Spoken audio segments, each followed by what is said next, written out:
How's she going right there, eh? Denny here from Denny Outdoors. Going to give a cabin site update. So right now I'm just frying up some deer hamburger.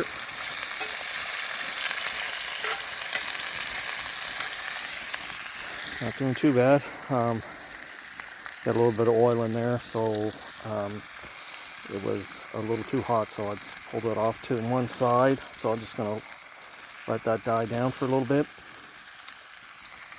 So hopefully that doesn't burn on me while I'm messing around here. So I've been up at the cabin site here for a couple of days. Been working on foundations and the footings and putting the mill up onto the blocks. So this is kind of what I got going on here right now. So I got these 4 pads placed, and I have 2 more right here to do next time I come up. Ran out of concrete, and then I got this formed up. So this is the fireplace pad, and like I mentioned in a few videos a while back, I dug this right down to bedrock and filled this up with boulders and rocks. And so now I'm going to put a little bed of sand. So I'm going to rake that out and then leave it for a few weeks. Hopefully we get some rain and it'll settle, and then I'll put some more sand in there if I have to.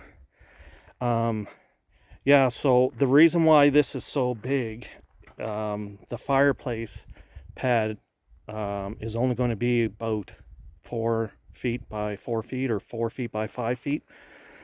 And so I made this big because I'm going to have a girder beam running through the middle. And then instead of making, 2 more of these little 2x2s, I figured I'd just extend that a little bit. So the middle girder beam will be off to one side. And then I would need a ledge all the way around because the girder can't go through the fireplace. And the floor joist can't go through the fireplace. So I'm going to have like 10 by 10 or 8 by 8 beams all the way around this concrete block that I have for the fireplace to sit on, which will be about 4 feet by 5 feet. And then my floor joists can run from my sill logs all the way and then set on that kind of U-shape beam all the way around. So that's kind of the plan. And I figured, well, instead of making a couple of small pads to support the girder beam, I'll just make one big pad, and that way I can situate the fireplace where I want. And so I'm going to have rebar running through this, and then going to have rebar running vertical, and then I'm going to make like a 6-inch wall all the way around, and then pour that concrete once I know exactly how high I need to go, because once I get my sill beams in, then I'll have an idea where the subfloor will be, and that's where I'll stop that foundation wall. And check on that burger.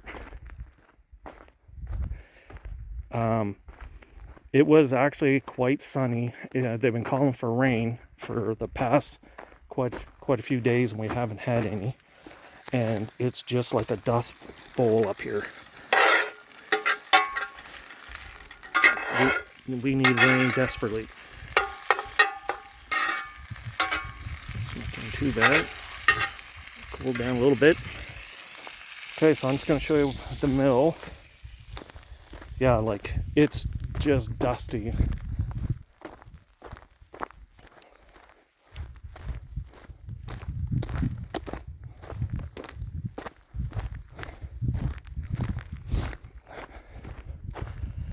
Alright, so there's the mill sitting there. Doesn't look too bad. It's not level or anything yet, because like I was mentioning before,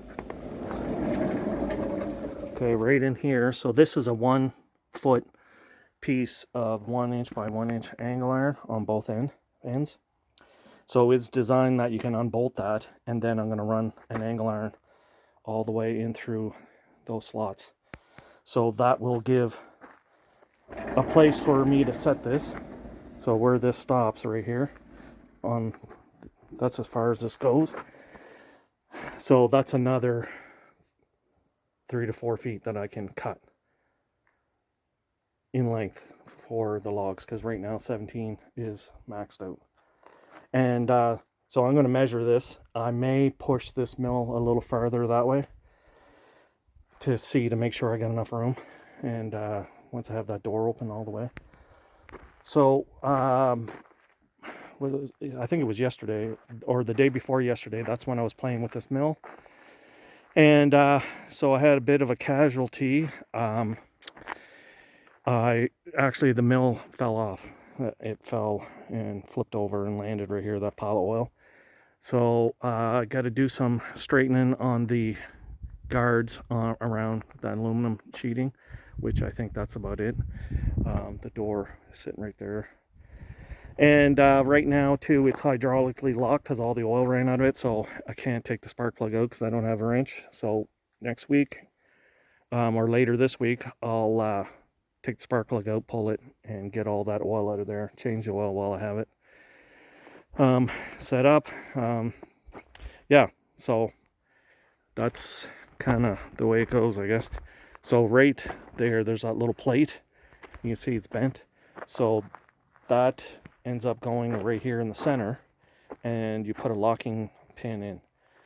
I only had one, the one on the other side. I can't find it, so it's just a long bolt. So I should have had both of them in. If that would have been the case, then it wouldn't have flipped right over. So what happened when it fell this way, that plate bent and the whole thing fell down, which really sucks.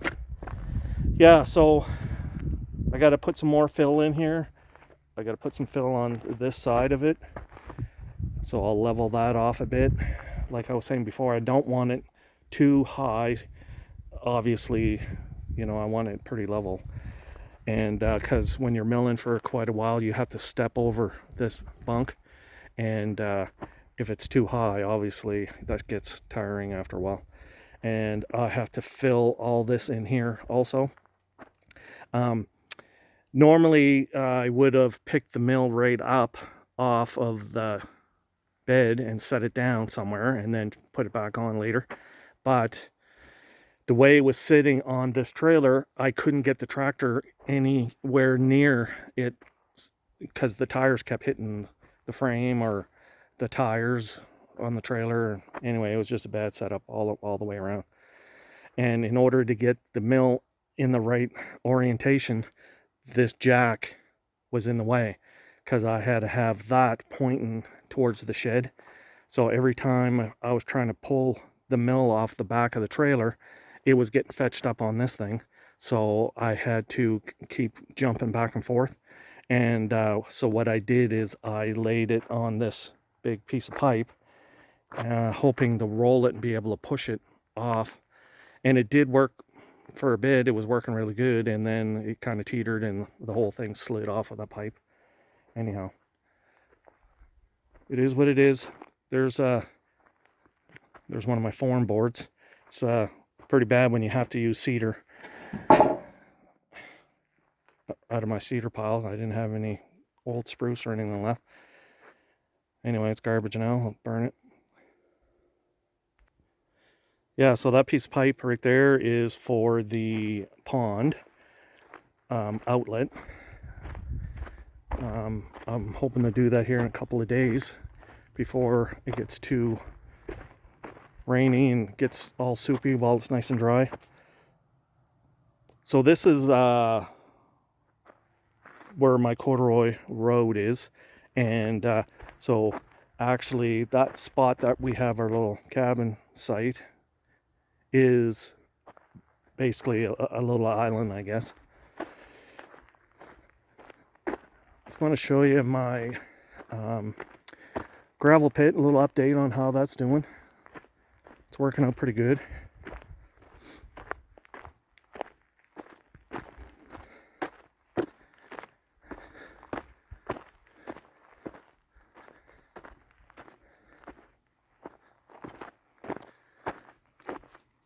Yeah, okay. So this is this next ledge I've been working on. It's a little tight right now. It's hard to turn around, so I'm gonna knock that big nub there off. Then I can get in here and continue that away. And it's hard to tell in the video for some reason, I don't know why, but it doesn't show up really well. Like, that hill keeps climbing for quite a ways. So I'll have enough gravel here for my lifetime, I guess. And then this is that hard pan. You can tell the difference in color. To dig that with the backhoe, it's hard. It's almost like concrete. I got to scrape it with the teeth of the backhoe and just keep ripping it and breaking it up and hitting rocks.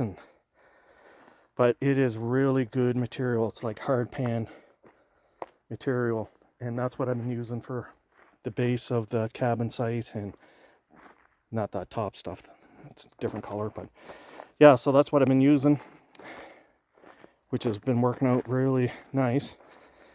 I get to better head back and check on my deer hamburger. Okay, it doesn't look too bad. I've been just looking, just seeing a couple fish jumping out there. Yeah, usually we'll see them jump early in the morning or later in the evening when it calms right down. We stocked this with trout, quite a few trout actually, over the years. We didn't do it this spring.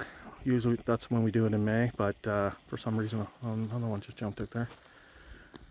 For some reason the guy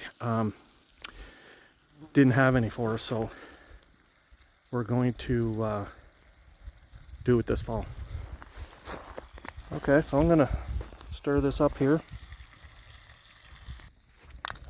Okay, so I'm gonna eat this up here. Just letting it cool down a little bit. I just threw that other little frying pan on there. I found it in the shed. It was looking a little scummy, so I'm gonna season it. So I just put some oil in it. I'm gonna rub it, wipe it all around it, let it heat up, and then get that going, because I probably would have used that one because this frying pan was kind of big. Anyhow, yeah, nice day. It was supposed to rain today, but I guess not. It's actually nice now. The cloud cover's coming in to kind of cool off a little bit. Nice little breeze right here, so that's good.